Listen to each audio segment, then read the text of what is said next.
Sí, es una resolución bastante curiosa de analizar, porque lo que estableció el directorio del Banco Central de la República Argentina fue que aquellos usuarios que tengan saldos en sus distintas billeteras virtuales, independientemente o no de que se hacen inversiones allí, van a tener rentabilidad a través de los intereses. ¿Qué significa esto? Primero, que logra que aquellos usuarios que hoy son aproximadamente, en cuanto a números, 131.000 millones de pesos operan en las distintas billeteras virtuales, puedan tener dividendos, puedan tener rentabilidad, al margen de si operan con dólar MEP, amén si tienen algún fondo común de inversión que generan a través de estas billeteras. Esta medida, por supuesto, no ha sido del todo explicada, no se establece todavía en qué fecha se va a implementar, ni cuánto va a ser el porcentaje de estos intereses que las billeteras tienen que devengar a sus usuarios, pero es un gran reconocimiento para los usuarios que han utilizado estas billeteras por distintas razones, buena parte de sus operatorias comerciales. Las billeteras, en su gran mayoría, salieron a estar en contra de esta medida porque entienden que debe ser aplicada también al resto del sistema financiero. Es decir, que si uno tiene un saldo o un ahorro en un banco común y no realiza inversión, también debería aplicarse esta normativa. Pero al menos es bastante curioso, bastante interesante, y empieza a poner un poco de claridad sobre el tema de las billeteras virtuales, que si bien es cierto, generan mucha flexibilidad, generan la posibilidad de hacer transacciones mucho más libre o de una manera mucho más expeditiva, también tienen zonas huecas, algunos vacíos que después su mala implementación dan inconvenientes a sus usuarios y clientes.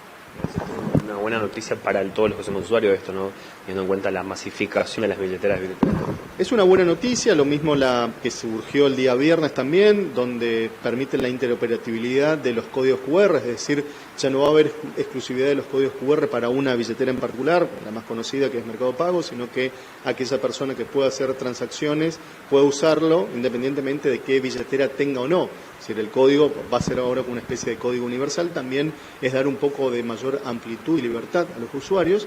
en algo que es importante. Ver, la billetera virtual, todo lo que sea fintech, es atractivo, genera la posibilidad de que buena parte de la sociedad que por distintas razones no está en el mercado formal financiero, tenga herramientas financieras a su disposición. Pero también es cierto que a veces las tasas de interés son mucho más altas, es cierto que no hay mucho control sobre los datos que allí se tienen, que los datos que allí se dejan, también es cierto que los controles de seguridad son mucho más débiles y laxos que en el sistema bancario tradicional. No es por defender ni uno ni otro, pero sí es cierto que hay que tener a veces un poco de control y regulación y no con ello cortar o restringir libertades, sino por el contrario evitar a futuro perjuicios patrimoniales y en un sector que da altísima rentabilidad. ¿Cómo está el tema de los reclamos que muchos usuarios hacemos hacia estas billeteras virtuales, que por ahí uno no tiene una sede acá local que uno pueda reclamar, por ahí no tienen teléfonos de contacto? ¿Cómo es los reclamos que puedan existir en la zona para con este tipo de entidad? Sí, acá en la Defensoría han llegado varios casos de ese tipo, gente que le han robado el celular y que después por desbloqueo pudieron acceder a lo que es el Mercado Pago, o que les quedaron abiertos justo mientras estaba haciendo una operación. Ese es el problema, no solo con esta empresa, sino con muchas otras. Hay cierta debilidad en los controles, es más difícil después hacer la trazabilidad de la operación, desconocen si se tomó un préstamo. Por eso también es una de las cuestiones que ha puesto la lupa, el BCRA, sobre este tipo de billeteras que tienen altísima rentabilidad, que en el caso nuestro, como una Defensoría del Pueblo local, nuestra intervención es ante el Banco Central de la República Argentina para que después intervenga con las distintas billeteras. En algunos casos se están solucionando, en otros hemos tenido que acudir vía litigio judicial por también la poca colaboración que tienen algunas de estas billeteras. En el caso de la billetera provincial, algunos reclamos que se hicieron, se logró un mayor control, una mayor seguridad. En otro caso no hubo una respuesta positiva, se tuvo que generar un